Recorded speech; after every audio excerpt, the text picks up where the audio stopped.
dear guests, I'm very happy to see all of you here with us today. This is the first event of the Apéro Géopolitique project, which aims to enlarge and to deepen the knowledge and understanding of what is happening in the world today. And we will do it thanks to our experts. Pleased to introduce you our experts, Hicheme Lemici. He's expert in geopolitics. He is focused on energy security and economic intelligence. He's secretary of International Geneva Institute for Peace Research and lecturer in different Swiss universities like Swiss Numéro and WES'SUP Business School and many others. He has experience working as a political advisor for French parliamentaries and heads of ministers. He's a regular columnist for the international media, and he has a master's degree in diplomacy and international relations, as well as a professional qualification in international strategy analysis in Iris University in Paris. And Dr. Zachary Paikin is a senior researcher at International Security Dialogue Department in Geneva Center for Security Policy. He's also part-time researcher in grand strategy at the Quincy Institute for Responsible Statecraft in Washington, D.C. Also senior fellow at Canadian Institute for Peace and Diplomacy. It's an international relations think tank. Zachary Paikin, he was a speechwriter for the Canadian Permanent Mission at the United Nations in New York in 2020, and 1 year before he was named Global Security Leader. Zachary Paikin is author of many books and analytical articles about Russia foreign policy, about European security, about global players' relations and international order. The question to Zachary. So major European political figures, they declared that the victory of this war should be decided on the battlefield. So how do you assess the situation now in the battlefield in Ukraine, and what we should expect before USA elections and after? On the question of the EU, I think it's a remarkable thing to see an organization like the European Union that is supposed to be a peace project, and that is, what it thinks of itself as, say things like the outcome of Ukraine's future orientation is going to be decided on the battlefield. I think that's a remarkable thing, and I think that Hicheme really, referred to this right now.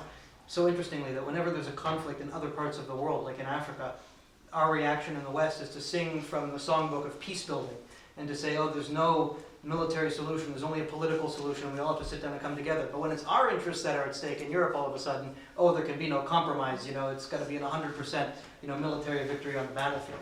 The problem is, to answer the rest of your question, where things currently stand on the battlefield are not favorable to Ukraine. And a lot depends, of course, on whether or not the United States will be able finally to pass an appropriation bill to finance Ukrainian military aid. It's possible that the bill finally is being brought forward by Speaker Johnson, could be brought to a vote as early as Saturday. But even if that does pass, the question is, are we going to see a package like this again and again and again, year after year after year? And are we in the West capable of winning a war of attrition against the Russians on Russia's border, where the stakes are higher for Russia than they are for us, whether we like it or not? As important an issue as the Ukraine war is for us and for European security, the stakes are still higher for Russia. They're certainly high, incredibly high for Ukraine, but they're still higher for Russia than they are for the West. What's going to happen after the election? Your guess is as good as mine. I don't think anybody knows. Because, Donald Trump prides himself on being unpredictable. That's part of his brand. He likes to just get men in the room and you make a deal the good old-fashioned way. And part of that unpredictability, he thinks, enhances the U.S. deterrent power in the world. And so he claims that he can end the war in 24 hours or 48 hours. I think the situation's probably a little bit more complicated than that. I think it's entirely likely that, irrespective of what Donald Trump wants to do, and I don't know what he's going to want to do, because it could be that he is going to try to make Biden look bad in the meantime, and then turn around after the election if he wins and say, I'm actually going to present myself as Ukraine's savior. I'm going to do for Ukraine what Biden couldn't do. So that's one possibility. versus the entire opposite possibility of throwing Ukraine under the bus. We don't know. But irrespective of what he wants to do, I don't think that the Russians necessarily view him as a reliable interlocutor. We heard President Putin recently say, when he was asked, who would you prefer to do a deal with, Biden or Trump? And he said Biden. And a lot of people said, oh, that's just Putin, trying to get into our heads and engage in disinformation and dividing us. But I think he genuinely meant that. I think he thinks that he could probably make a better deal with Biden because Biden speaks on behalf of the West. Biden can actually get a deal through in Washington more. Whereas if Trump wins, he's going to be viewed as illegitimate by half the country. He is not going to be able to control, what goes on, necessarily, perhaps even in his own administration, although, he will, granted, arrive this time in office with more people who are aligned with his view this time around than 8 years ago.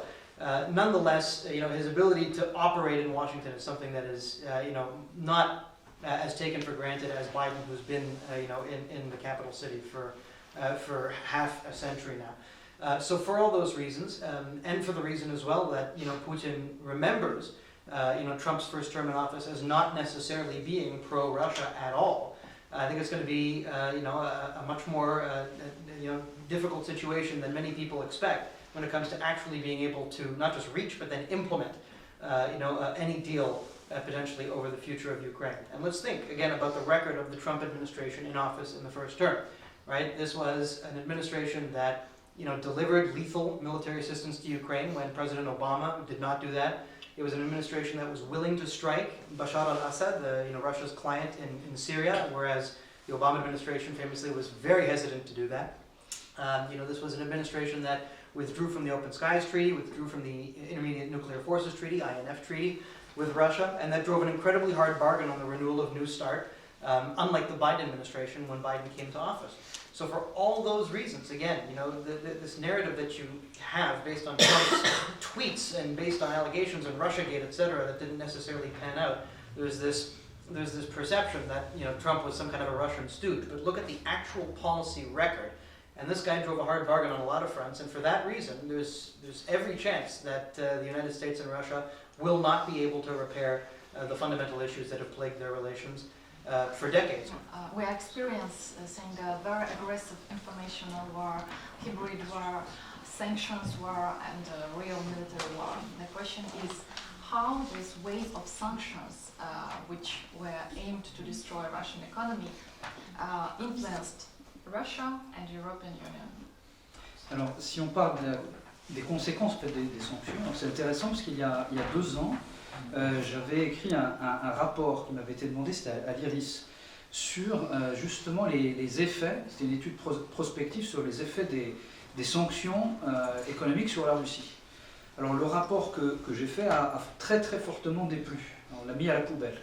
Parce que dans le rapport, j'ai écrit noir sur blanc que la Russie allait profiter de ces sanctions et que l'Europe allait perdre énormément de ces sanctions. Donc on a considéré que c'était un biais idéologique, alors que dans le rapport, j'exprimais simplement le fait, par pure et simple logique, que l'économie russe, telle qu'elle fonctionnait jusque-là, était une économie qui était une économie problématique, dans le sens où la Russie disposait de toutes les ressources naturelles, toutes les matières premières, toute la superficie nécessaire, les cerveaux, donc les ressources humaines, les infrastructures, tout. Mais qu'en réalité, elle s'inscrivait un petit peu comme dans la logique des pays du Golfe dans le passé, c'est-à-dire une logique rentière. Logique rentière qui était basée notamment sur les hydrocarbures, les matières premières, agricoles, etc.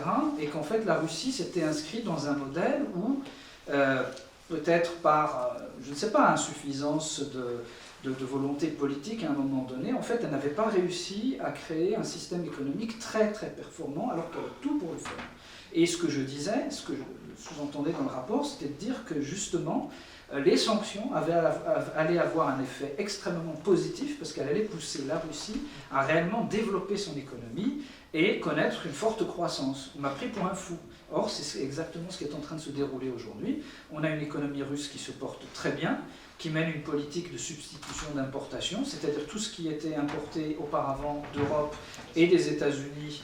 Après, avec les États-Unis, c'est un peu différent parce que les sanctions entre les États-Unis et la Russie, c'est pas au niveau européen. C'est-à-dire qu'aujourd'hui, vous me contredirez si c'est pas le cas, les États-Unis continuent d'acheter du gaz et du pétrole presque normalement à la Russie. La Russie vend même des fusées, des moteurs de fusée à la Russie le plus normalement du monde, vend du combustible nucléaire aux États-Unis le plus normalement du monde. Donc les choses sont un peu plus compliquées que ça.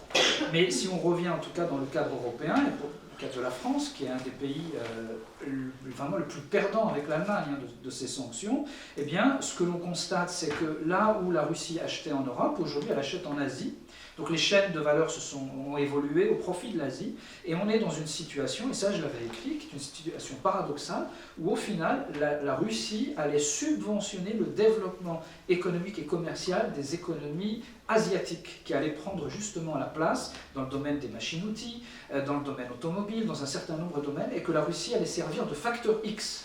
Et c'est exactement ce que l'on voit aujourd'hui, c'est-à-dire en fait dans la grande bascule géopolitique auquel on est en train d'assister aujourd'hui, où le centre de gravité très clairement du monde est passé plutôt au niveau de l'Asie, mais où on est passé d'une logique en fait de dominance totale du monde occidental aujourd'hui à une montée en puissance de ce qu'on appelle le Sud global, qui est une réalité géopolitique, même si le Sud global est composé d'entités qui sont divisées avec des intérêts différents. Mais la différence, c'est que dans le Sud global, on ne vit pas dans un narratif enfantin, stupide, du bien contre le mal, on est plutôt dans des logiques de multi-alignement, c'est-à-dire que vous prenez un pays comme l'Inde peut s'entendre très bien avec la Russie sur un sujet, être en opposition avec un autre.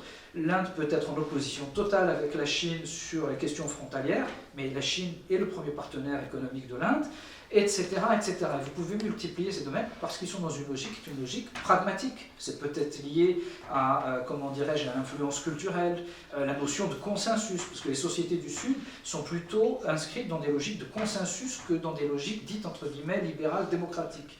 Dans le Sud, on n'est pas tellement dans l'idée que la majorité, c'est 50+1 qui décide et qui fait ce qu'elle veut. C'est plutôt l'idée que le consensus, c'est que tout le monde doit être d'accord. Et du coup, la manière de faire est différente. Donc ça, c'est un élément à prendre en considération. Et pour revenir à la question justement des sanctions, ce que l'on constate aujourd'hui, c'est que la Russie s'est renforcée économiquement, assez fortement. Elle produit des choses, notamment dans le domaine industriel, qu'elle ne produisait pas auparavant. Elle s'inscrit maintenant dans des secteurs dans lesquels elle n'existait pas.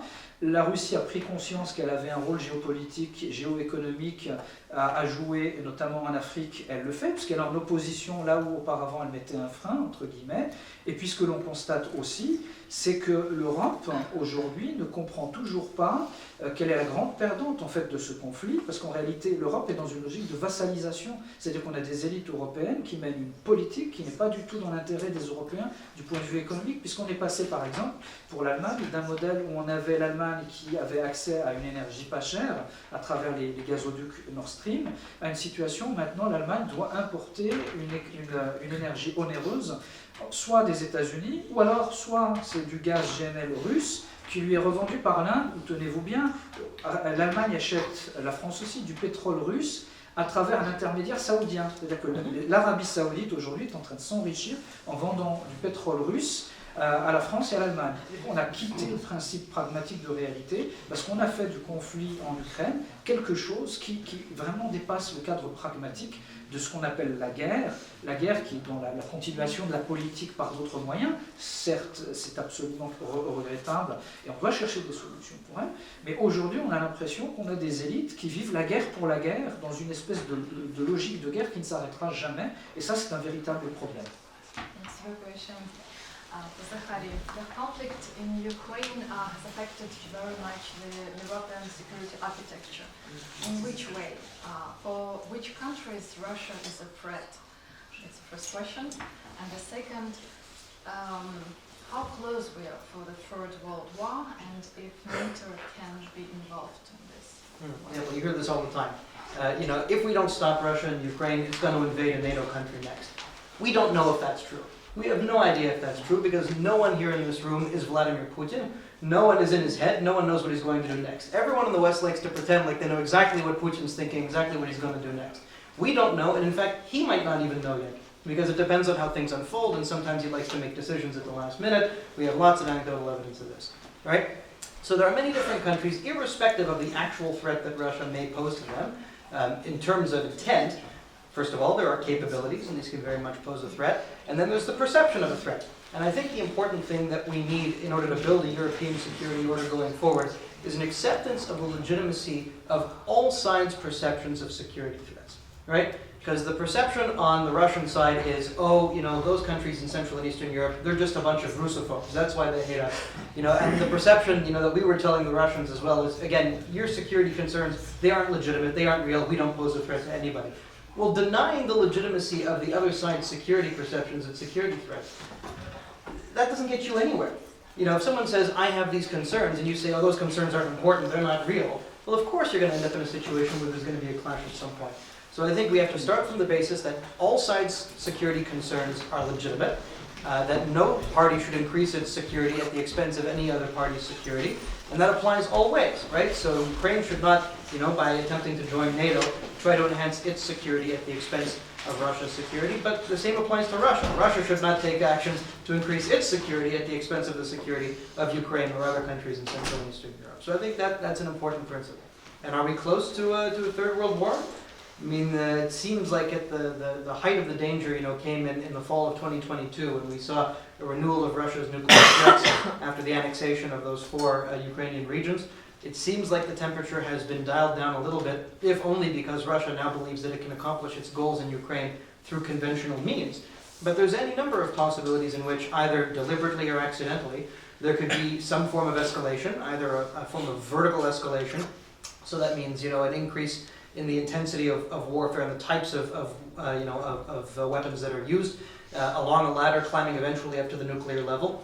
Versus horizontal escalation, which could also take place, in which the war spreads to other countries and is not just in the territory of Ukraine and increasingly Russia.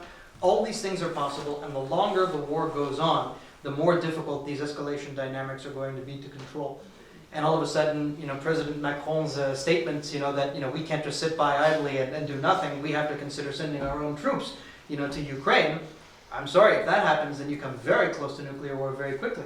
Irrespective of what the troops are there for. I'm sure that Western countries, if they were to send troops, and I'm not saying they will, but if they were, they'll say, oh, they're not here to fight Russia. They're there to train Ukrainian troops. They're there to guard the border. They're there to do whatever. But, Russia knows full well why they would be there. They would be there for the same reason that Russia sent troops into Georgia and Ukraine in 2008 and 2014. And that's to establish facts on the ground that cannot be reversed. And that is an intolerable red line for Russia and its goals in this war. So you'll see an escalation very quickly if something like that happens. So I think we have to push back very vociferously against this really irresponsible idea that President Macron put forward. I think he probably put it forward less because of the value of his proposition itself, and maybe more just to jolt European governments out of their complacency and to appreciate the gravity of the situation. But nonetheless, you don't throw around rhetoric like that. It's incredibly unstatesmanlike. Thank you, Zachary. Your vision, Zachary. Why peace negotiations fail in Istanbul? Who plays the crucial role in possible peace negotiations? Where it can be, and what kind of compromise can be, or should be, between Russia, the USA, Ukraine? To answer your question, so why did the Istanbul talks fail? Well, I mean, no one's going to know for sure, but I mean, many of you might have seen the piece that just came out in Foreign Affairs by Sergei Radchenko and Sam Chera, which outlined in considerable detail many of the reasons why the Istanbul talks failed. And they list some of them. The most famous, of course, that you'd know is the discovery of the Russian atrocities in Bucha and in Irpin, which naturally would have driven public opinion against the possibility of any sort of compromise with Russia. But that was not the only reason. I mean, there was also the fact that the West was not interested in, or even consulted about, it seems, the possibility of them needing to provide some kind of security guarantee, ironclad, for Ukraine, and to engage diplomatically with Russia, and to take on the costs, of engaging diplomatically with Russia, politically speaking. The United States and its Western allies were not prepared to defend Ukraine now. So it's not clear why theoretically they should sign up and be prepared to defend it in the future, right? If they're not prepared to make that commitment already and have been hesitant to make it for so long, why such a commitment would be, not even politically viable in the West, but even credible from Russia's perspective is a huge question. And again, Russia, we have no idea, of course, the extent to which Russia may or may not have been serious about the success of these talks. There was a difference between, the delegation that was sent versus the decision that Putin and others might have eventually had to make. So, you put all of it together, and there's any number of reasons why these talks did not succeed. But the ultimate formula for some kind of success is going to have to revolve around all sides agreeing that they're not going to get 100% of what they want. And right now, unfortunately, you still have, different sides that believe that they can get 100% of what they want. And both sides will have to agree that they can't get that. And right now, it's not just one side that thinks they can get it. Probably both sides still think that if they wait it out, they can still get it. Even the Ukrainians right now think that, okay, maybe let's go on the defensive for a year. Eventually Western military assistance will come through. We'll conduct a very successful round of mobilization. We'll bring 500,000 new young men into the armed forces. We'll, rotate existing tired, troops out. We'll train, etc. Okay, and go back on the offensive in 2025. Okay, but what if that one fails?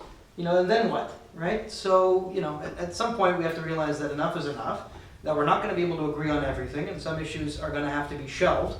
And that probably includes the issue of Ukraine's territorial integrity. I think we're just not going to be able to agree on that, in part because, Russia views this as a question of what is Russia, fundamentally. It's not just any territorial dispute.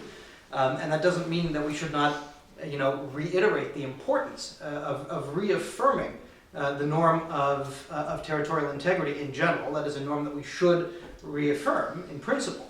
But the actual reality of resolving that issue in Ukraine will have to, be shelved and dealt through some kind of a deferred process. But beyond that, on questions of Ukraine's security status and the broader European security order, there's space to agree, in some respect, including on questions surrounding Ukraine's neutrality, the size of the Ukrainian army, what troops and what missiles, etc., what equipment gets to be positioned where.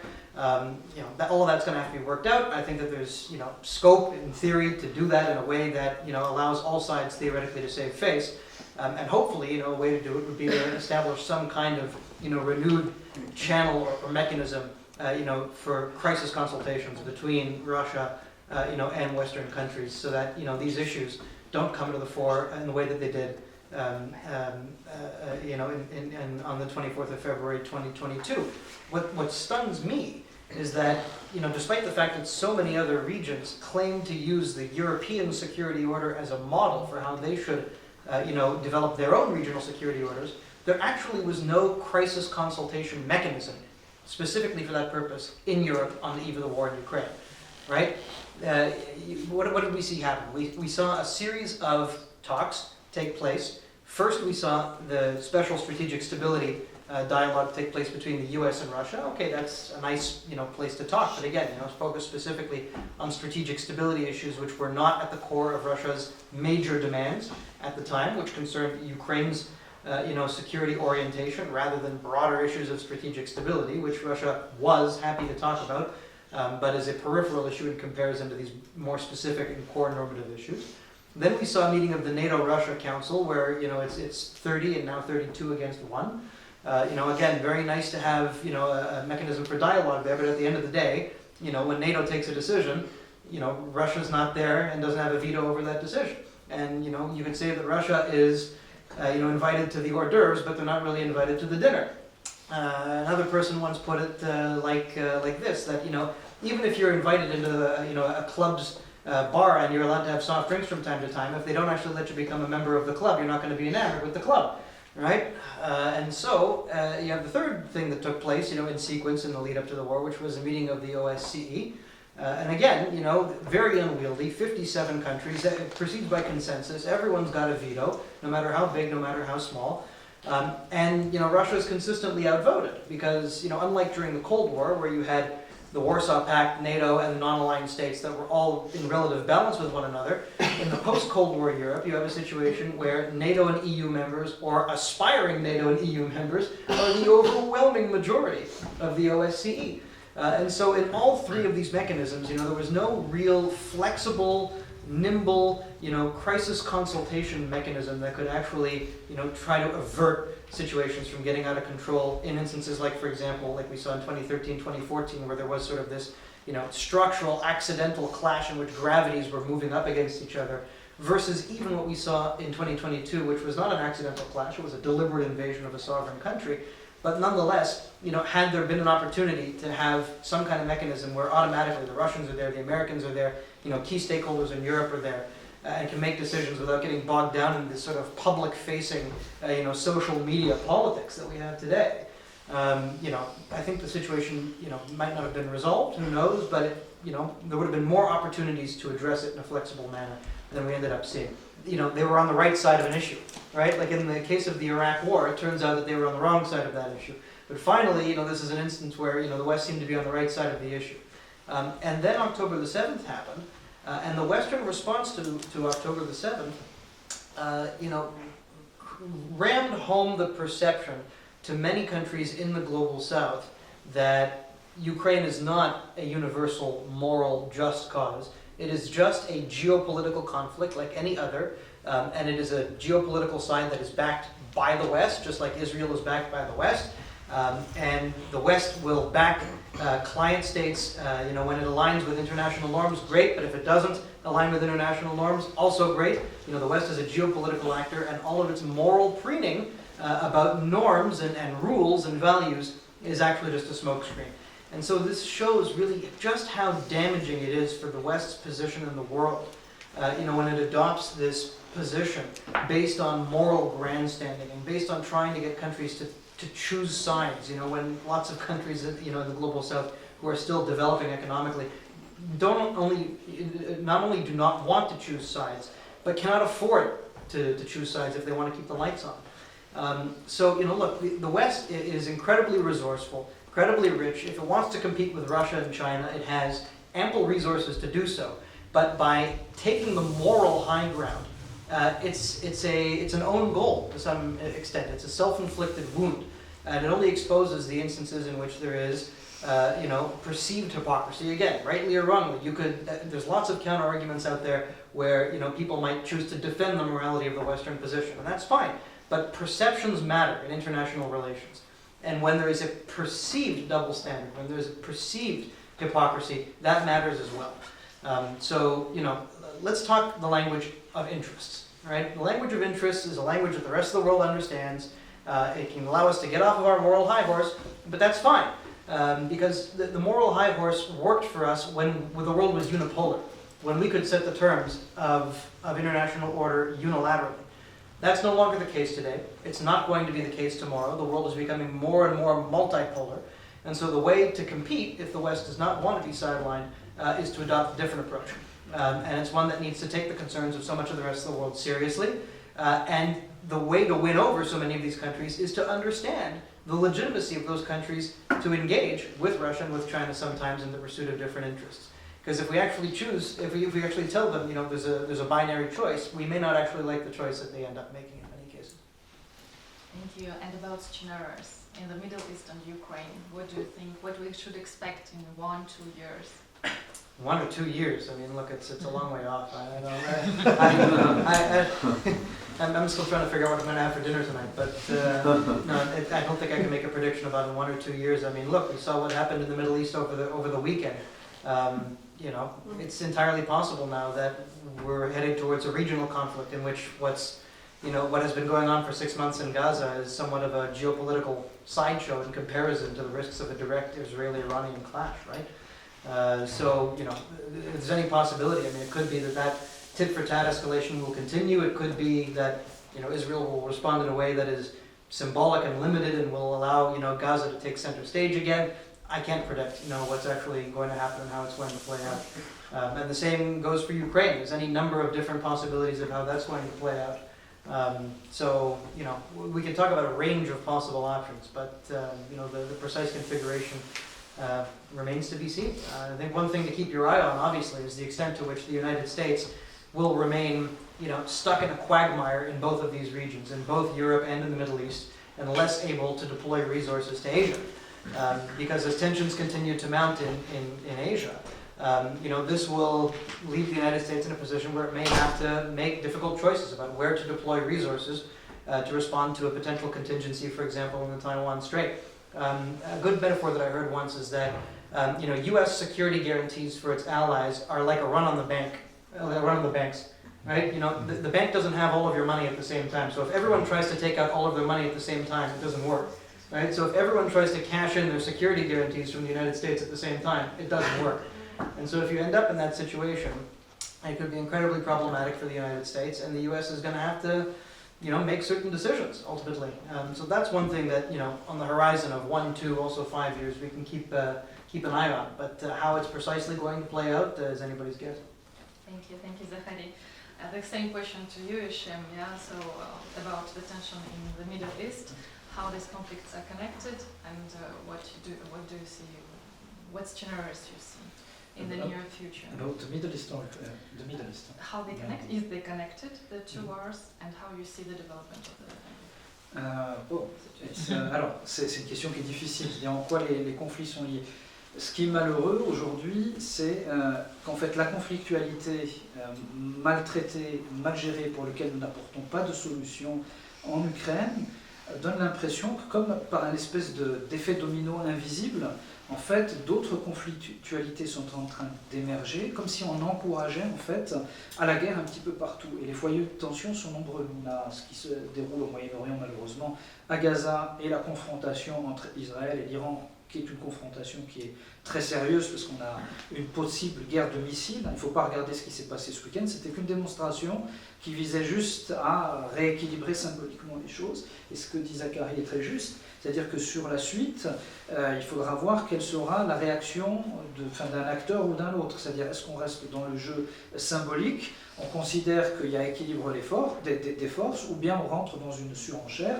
Et malheureusement, si on prend par exemple le cas du leadership israélien, et j'insiste sur le leadership israélien, en particulier Netanyahou, lui plutôt dans une logique, une volonté d'internationalisation du conflit, et il veut vraiment faire entrer les États-Unis directement dans le conflit pour que les États-Unis puissent servir de marchepied en fait pour frapper l'Iran, qui est considéré comme un ennemi géopolitique majeur. Mais ça, c'est une vue sur du court terme. C'est une vue sur du court terme parce que l'ennemi que vous détruisez aujourd'hui va revenir demain. Vous savez, Saladin, le grand chef musulman du Moyen-Âge, qui était connu, qui a servi de modèle à la chevalerie européenne. La chevalerie européenne, elle s'est construite sur l'image de Saladin. C'est pourquoi? Parce que Saladin appliquait ce qu'on appelait les lois de la guerre en islam, qui n'ont rien à voir avec ce qu'on connaît aujourd'hui, où les prisonniers étaient bien traités, on ne touchait jamais aux civils, on ne touchait jamais aux biens économiques, on ne touchait jamais aux animaux, etc. Et ça, c'est quelque chose qui avait marqué fortement les esprits des croisés européens. Et Saladin avait toujours ce terme, lorsqu'on lui disait « mais les croisés sont en train de massacrer telle population, il faut qu'on fasse de même ». Et Saladin disait « le sang appelle le sang ». La guerre que nous allons mener aujourd'hui, le massacre que nous commettrons aujourd'hui, nous allons le payer demain. Et donc il faut se lancer dans un processus de désescalade. Et malheureusement aujourd'hui, tout ce auquel nous assistons, c'est exactement le contraire.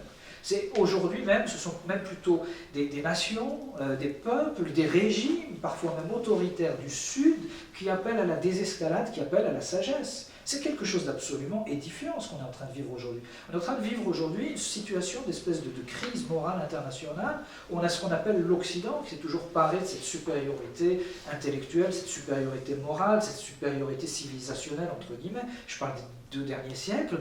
Aujourd'hui, se fait presque ramener à une réalité où des pays du Sud disent « mais calmez-vous, trouvez des solutions, vous ne voulez que la guerre, vous ne pensez que la guerre ». C'est aujourd'hui ce qu'on est en train de vivre avec une espèce d'obsession, de continuation, avec des discours qui sont des discours d'une, pardonnez-moi l'expression, d'une stupidité, d'un enfantillage, de personnes qui manifestement ne connaissent pas la guerre. Moi j'ai été reporter ou correspondant au Moyen-Orient quelques années, moi je peux vous assurer que je suis vacciné définitivement à vie de tout ce qui est en lien de près ou de loin avec la guerre. Quand vous voyez la réalité de la guerre, quand vous voyez les enfants crever sous vos yeux, vous le voyez et vous ne pouvez rien faire, c'est quelque chose qui marque à vie, on ne peut pas vouloir la guerre.